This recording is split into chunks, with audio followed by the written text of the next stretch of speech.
था। और बड़ी खबर आ रही है कि इनको 2 सीट भी मिलेगी, बागपत और बिजनौर, और इसको लेकर पहले से ही चर्चा हो रही थी। और अब जब पहले जो लिस्ट जारी की गई उसके तुरंत बाद जयंत चौधरी एनडीए में आधिकारिक तौर पर शामिल हो गए हैं और बीजेपी के राष्ट्रीय अध्यक्ष ने एनडीए में उनका वेलकम कर लिया है।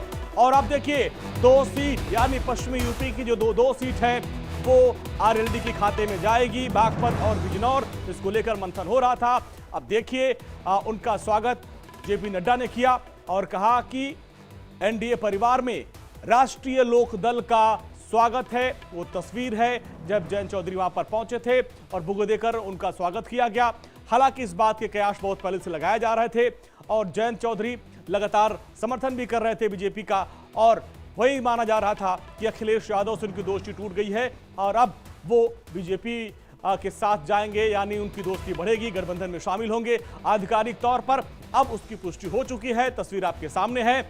और अब पश्चिमी यूपी में एक मजबूत साथी एनडीए में शामिल हो चुका है, आरएलडी। अब माना जा रहा है कि 2 सीट उनको दिया जाएगा, बिजनौर और बागपत। ये 2 सीट है पश्चिमी यूपी की जो किसान बाहुल क्षेत्र है, जाट बाहुल क्षेत्र है। और ऐसे में यहां से एक उम्मीद है बीजेपी को कि अब जयंत के आ जाने से जो 80 सीट का मिशन है यूपी में वो पूरा होगा।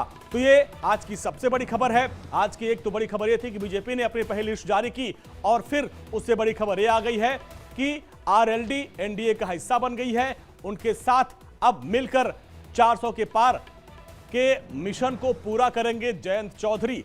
और जयंत चौधरी ने अब देखिए इसके पहले भी कहा था, दोस्ती की बात कही थी, लेकिन आधिकारिक तौर पर कुछ नहीं कहा था।